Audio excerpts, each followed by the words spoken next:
வணக்கம் மக்களே, சற்றுமுன் கிடைத்த தகவல் ஒன்றை பார்க்க போகிறோம். பாஜக தேசிய தலைவராக பெண் ஆளுமை ஒப்புதல் அளித்த ஆர்எஸ்எஸ் ரேஸ் முந்தும் நிர்மலா சீதாராமன் திடீர் தகவல். இந்த ஒரு தகவலை பற்றி தான் நாம் பார்க்க போகிறோம். தகவலை பார்ப்பதற்கு முன்னதாக நீங்கள் நம்மளுடைய சேனலுக்கு புதிய பார்வையாளர்களாக இருந்தீர்கள் என்றால் மறக்காமல் நம்மளுடைய சேனலை சப்ஸ்கிரைப் செய்து வைத்துக் கொள்ளுங்கள் மக்களே.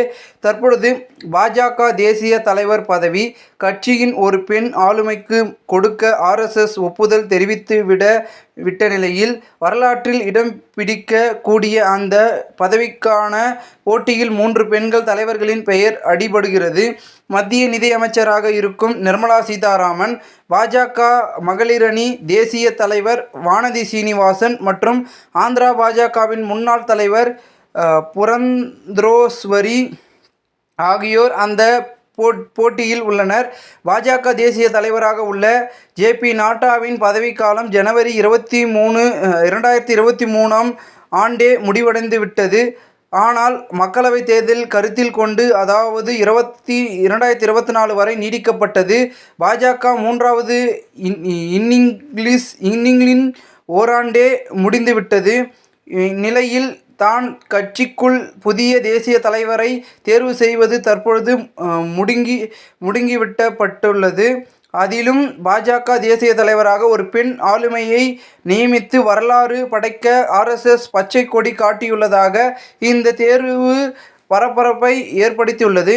இதற்கிடையே தான் அண்மையில் மத்திய நிதியமைச்சர் நிர்மலா சீதாராமன், பாஜக தேசிய தலைவர் ஜே.பி. நட்டா, தேசிய பொதுச் செயலாளர் பி.எல். சந்தோஷ் ஆகியோரை டெல்லியில் உள்ள பாஜக தேசிய தலைமையகத்தில் சந்தித்து நீண்ட நேரம் ஆலோசித்தார். தேசிய தலைவர் பதவிக்கான போட்டியில் வானதி சீனிவாசன், புரந்தரோஸ்வரி இருந்தாலும் கூட நிர்மலா சீதாராமனின் பரந்துபட்ட அனுபவம், தலைமைத்துவ திறமையினால் அவருக்கு கூடுதல் வாய்ப்பு இருப்பதாக கருதப்படுகிறது. மேலும் நிர்மலா சீதாராமனை பாஜக தேசிய தலைவராக்குவது தென்னிந்தியாவில் பாஜக மேலும் வலுவாக காலூன்ற வழிவகுக்கும் என்றும் நம்பப்படுகிறது. நிர்மலா சீதாராமன் ஏற்கனவே பாதுகாப்பு அமைச்சராக இருந்துள்ளார். கட்சியில் நீண்ட பாரம்பரியம் அவருக்கு இருக்கிறது. அதுமட்டுமின்றி தொகுதி மறுசீரமைப்பு செயல்படுவது பற்றி பேச்சுக்கள்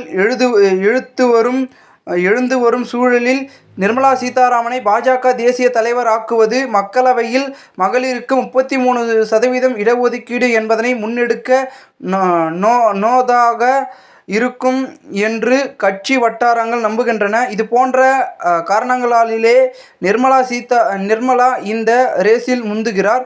நிர்மலாவுக்கு அடுத்த நிலையில் புரந்தரேஸ்வரியின் பெயர் உள்ளது. இவர் ஆந்திரா மாநிலம் பாஜக முன்னாள் தலைவர்.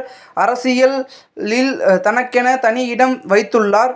பன்மொழி, குறிப்பாக தென் மாநில மொழிகளில் சேர்ந்தவர்.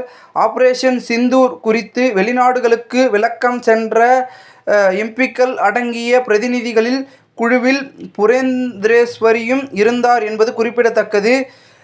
வானதி சீனிவாசன் வழக்கறிஞராக இருந்து தமிழக பாஜகவின் முக்கிய அடையாளமாக மாறிய வானதி சீனிவாசன் கோவை தெற்கு எம்.எல்.ஏ.வாக உள்ளார். 1993இல் பாஜகவில் இணைந்ததும் முதல் கட்சியில் பல்வேறு முக்கிய பதவிகளை அவர் வகித்துள்ளார்.